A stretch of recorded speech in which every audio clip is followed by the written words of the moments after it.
Bonjour à tous, bonjour à toutes. Aujourd'hui, j'avais envie de vous parler de ce qui se passe après le désencombrement de la maison, après le minimalisme game dont j'ai pu vous parler à plusieurs reprises. Si vous ne vous en souvenez pas, sachez que je vous ai parlé l'année passée, il y a 1 an et demi à peu près, d'un minimalisme game que j'avais entamé. Au départ, je ne l'avais pas trop réussi et du coup, je l'ai poursuivi sur plusieurs mois, alors que à la base, le minimalism game, ça consiste à sortir 476 choses de son intérieur de plusieurs façons en un mois. Et là, celui-là, le premier, je l'avais réalisé en plusieurs mois parce que j'avais eu du mal à savoir comment m'y prendre et j'étais pas prête à me débarrasser de certaines choses. Le deuxième minimalisme game que j'ai entrepris, je l'ai entrepris au mois d'août et je vous ai fait un article sur le blog à ce sujet, je vous mettrai le lien en barre d'infos. Aujourd'hui, j'apprécie profiter de mon intérieur qui est épuré et je trouve aussi plus agréable d'avoir moins d'objets à dépoussiérer pour faciliter les tâches ménagères. Cette vidéo, elle fait suite aussi à l'aménagement de ma salle à manger et à l'aménagement du coin bureau et du coin musique dans le coin dans lequel je me trouve. Et pour le coup, pour mener à bien ces aménagements et cette décoration, j'ai dû me désencombrer de certaines choses. Cela dit, je ne veux pas faire partie de ces personnes qui passent leur temps à désencombrer sans cesse, qui désencombrent pour réencombrer quelques temps après, et limite ça devient un nouveau passe-temps en fait de désencombrer, de faire du tri dans sa maison, et le fait est que faut désencombrer une bonne fois pour toutes, et pour ensuite avoir une maison épurée, puis profiter de sa maison, apprécier les espaces qui sont clairs, apprécier les espaces qui sont bien rangés, aimer de passer du temps à se reposer dans des coins épurés, doux. Et j'ai envie de ça, et pour cela, j'essaye en fait de prendre des bonnes habitudes après ce désencombrement. Alors c'est en cours, ce sont des habitudes qui fonctionnent plutôt bien pour ne pas réencombrer ma maison. J'ai un peu de mal à ne pas réencombrer tout ce qui est dressing, puisque j'aime bien la mode, j'aime bien renouveler ma garde-robe régulièrement, et c'est un peu mon point noir chez moi. Mais j'essaye en tout cas de prendre les bonnes habitudes dont je vais vous parler pour ne pas réencombrer ma maison et que je ne passe pas ma vie à faire du tri. La première habitude dont je voulais vous parler, c'est plutôt une résolution chez moi, c'est de prendre conscience une bonne fois pour toutes que faire les magasins, ce ne doit pas être un passe-temps.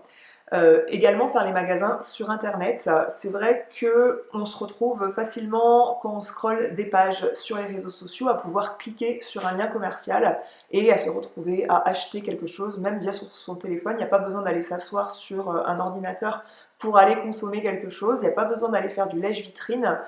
Mais je sais que moi j'apprécie d'aller prendre un café dans un café en ville et je me retrouvais facilement à faire du lèche-vitrine, à ce que ce soit un passe-temps pour passer un après-midi. Et j'ai essayé d'arrêter ça en fait. Alors j'ai pas diminué mes sessions shopping du jour au lendemain comme ça. Si vous avez l'habitude de faire ça plusieurs fois par semaine, au début vous passez à une fois par semaine, ensuite à une fois par mois, ensuite à une fois par trimestre par exemple. Je vous avoue que ça s'est fait un petit peu malgré moi, ces diminutions de lèche-vitrine en ville, parce que je me suis mis à plus apprécier faire les magasins en ville, mais à préférer faire mes achats sur internet. Premièrement, et deuxièmement, quand on habite en campagne et qu'il faut faire 20 minutes de bagnole pour aller dans un centre commercial ou dans un coin boutique, évidemment, ça facilite la diminution de ses achats. Et aussi, avec des enfants en bas âge, croyez-moi, il y a bien longtemps que je ne passe plus mon temps dans les magasins. Mon problème, moi, c'était plutôt les achats sur internet. Et pour le coup, pour essayer de pallier à tous ces nombreux achats que je faisais un peu de manière compulsive, j'ai diminué en fait la réception des newsletters. Je me suis désabonnée de plein de newsletters où on vous envoie sans arrêt des bons plans, qui ne sont plus des bons plans parce qu'il y en a sans arrêt finalement, des codes promo qu'on peut retrouver finalement même si on n'est pas abonné aux newsletters. Et maintenant je m'en sors mieux comme ça et ça m'aère beaucoup plus l'esprit et ça m'évite de réencombrer ma maison. Le deuxième point qui va avec le premier, c'est que je me suis établi une liste de passe-temps qui n'engendre pas des achats en fait pour mener à bien les passe-temps. Par exemple, j'adore faire du scrapbooking, mais l'inconvénient de ce loisir créatif, c'est que ça me demande d'acheter du matériel, d'acheter un album tout d'abord, d'acheter ensuite des matériels de découpage, d'acheter des stickers décoratifs, d'acheter des nouveaux papiers pour finaliser des pages. ça me fait imprimer des photos aussi. Donc l'idée c'est de se faire une liste de choses qu'on aime faire, qui ne soit pas du lèche-vitrine et de faire les boutiques et de consommer, et qui ne génèrent pas de la consommation. Donc il ne s'agit pas de trouver des loisirs qui soient gratuits, ça peut être par exemple d'aller au cinéma, d'aller voir un musée, d'aller voir une exposition. Ça entraîne de payer l'entrée de cette activité, mais ça n'entraîne pas des achats pour mener à bien ce loisir. Donc les loisirs créatifs, c'est un peu le point noir justement de cette habitude. Ça peut être du sport aussi, par exemple, moi le pilates, je sais que je ne ramène pas de matériel à part les vêtements que j'ai sur moi, et du coup je ne multiplie pas non plus les tenues de sport pour aller faire ma séance de pilates hebdomadaire, mais voilà, les activités sportives en général, à moins qu'on ramène du matériel chez soi, ça génère pas des achats énormes. La troisième habitude que j'essaie de prendre, c'est de refuser tout ce qu'on va vouloir me donner, que ce soit dans un magasin ou que ce soit dans l'entourage, parce que le désencombrement c'est à la mode et il y a plein de personnes qui du coup font du désencombrement, et l'une des manières de se débarrasser des objets qu'on a en trop chez soi, c'est de les donner. Et par exemple, moi c'est déjà arrivé que ma maman arrive chez moi, bah tiens j'ai fait le tri de mes plats tupperware, j'ai 3 moules à cannelé là si tu veux, si ça t'intéresse, je te les laisse là. Il faut savoir dire non à ça parce que les personnes ne se désencombrent pas pour vous encombrer vous. Est-ce qu'on en a vraiment besoin? C'est pas parce que c'est gratuit qu'il faut absolument le prendre. C'est pas parce qu'on vous le donne que c'est un cadeau qu'on ne peut pas refuser. Et pour le coup, c'est très difficile, mais il faut apprendre à savoir dire non. Il faut oublier le truc de je prends parce que peut-être que ça me servira. Si vous n'aviez pas l'idée de cet achat, ne prenez pas ce qu'on vous donne pour que l'autre se désencombre. Il faudra qu'il se désencombre d'une autre manière. Et pour le coup, c'est valable dans les magasins avec tous les échantillons. Alors, moi je fais partie des personnes qui refusent les échantillons de parfums qu'on distribue à tout va là, chez Sephora ou Marionneau.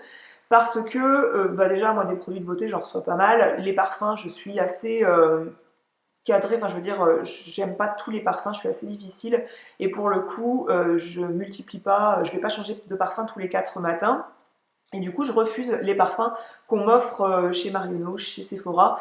Je dois même dire que je me fais épiler régulièrement dans des instituts Marionneau et qu'à chaque fois que je sors, l'esthéticienne me proposait de me parfumer. Et moi, à chaque fois, je refuse parce que je suis parfumée du matin. Et je trouve que dans ces boutiques-là, on vous parfume à outrance et moi, j'ai pas besoin d'être reparfumée dans la journée. J'abuse pas de parfum. Et une fois, elle me l'a dit en fait que ça lui a fait bizarre parce que c'est très très rare que les personnes refusent d'être parfumées. Donc ça m'avait fait sourire.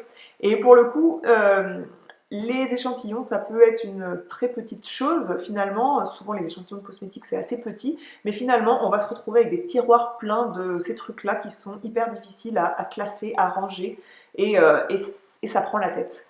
Pareil pour les échantillons alimentaires, eh bien c'est pas parce que on vous le donne qu'il faut le prendre. En plus, c'est dans des petits emballages qui sont pas franchement écologiques, hein. Pour les cadeaux, alors ça c'est une démarche plus difficile que les dons parce que le cadeau qu'on vous offre qui vient de l'extérieur, eh bien on l'a acheté pour vous, donc quelqu'un a dépensé de l'argent pour normalement vous faire plaisir.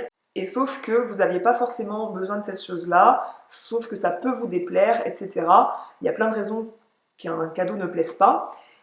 Et pour le coup, vous êtes avec cet objet sur les bras, vous ne savez pas quoi en faire, mais vous n'osez pas dire non, et ça va survenir de nouveau à Noël, à votre anniversaire, à votre fête, à la fête des mères.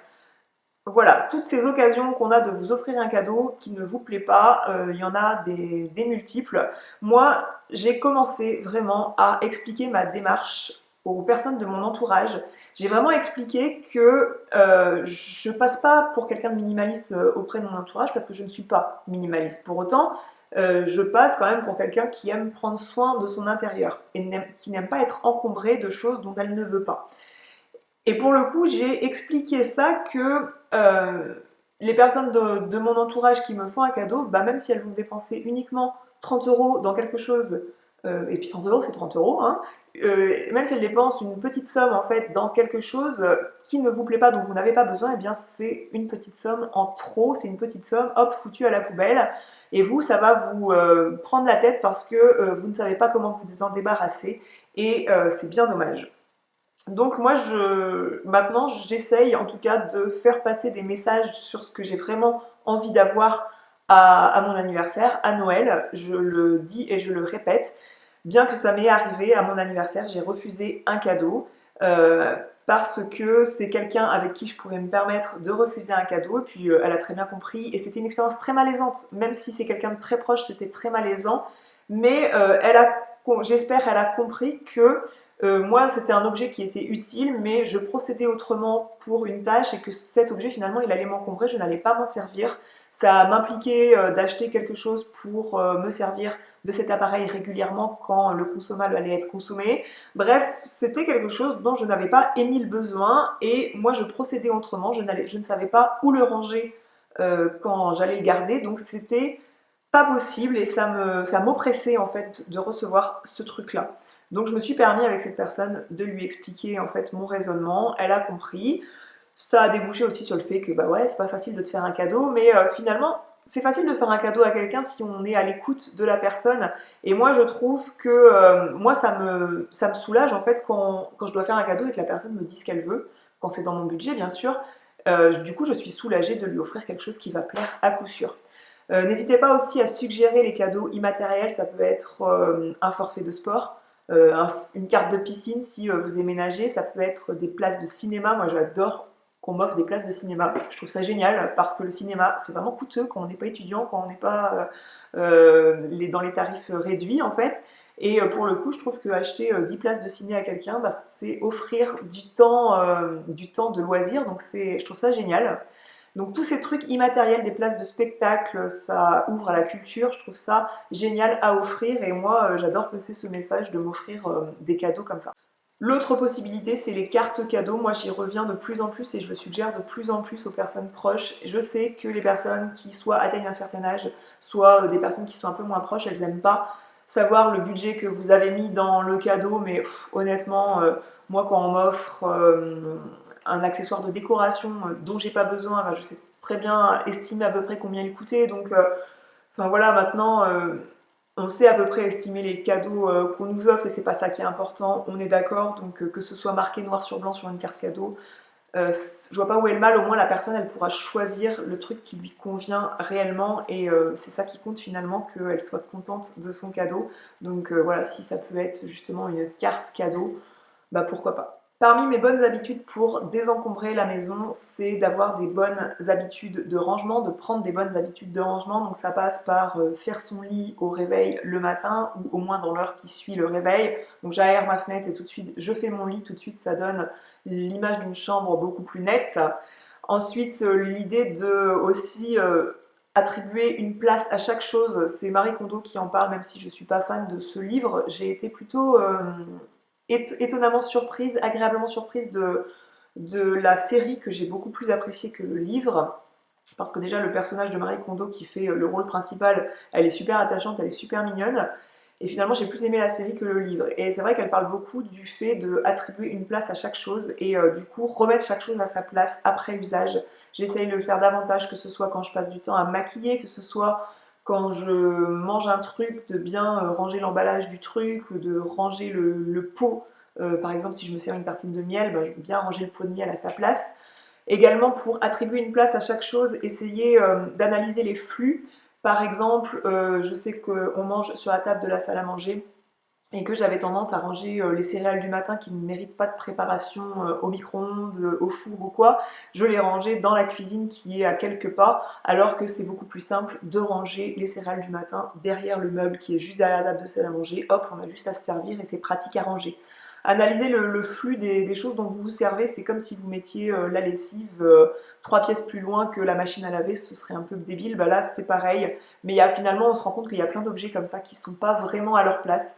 Donc mettre chaque chose à sa place, et catégoriser les rangements, donc mettre tous les jeux de société dans un même endroit à la maison, ou au moins par tranche d'âge, plein de choses comme ça. Pour le coup, du chaque chose à sa place, c'est bien d'établir ça aussi pour la gestion des déchets à la maison, parce qu'aujourd'hui, dans ma région en tout cas, les plastiques se mettent dans les sacs poubelles jaunes, les déchets variés se mettent dans les sacs poubelles noirs, il y a des choses qu'on emmène dans une déchetterie, il y a les cartons d'emballage alimentaire, les journaux qui se mettent au bac journaux, les verres qui se mettent au container de verre. Et pour le coup, si on ne met pas en place une routine pour ça, ça finit vite fait à encombrer votre maison et puis ça fait sale, hein, ça reste du déchet, donc il faut s'en débarrasser, etc., etc. Ça aussi, j'ai mis en place un cheminement pour que ça n'encombre pas mon plan de travail, pour que ça n'encombre pas ma voiture non plus. Et je suis plutôt satisfaite maintenant de cette habitude-là.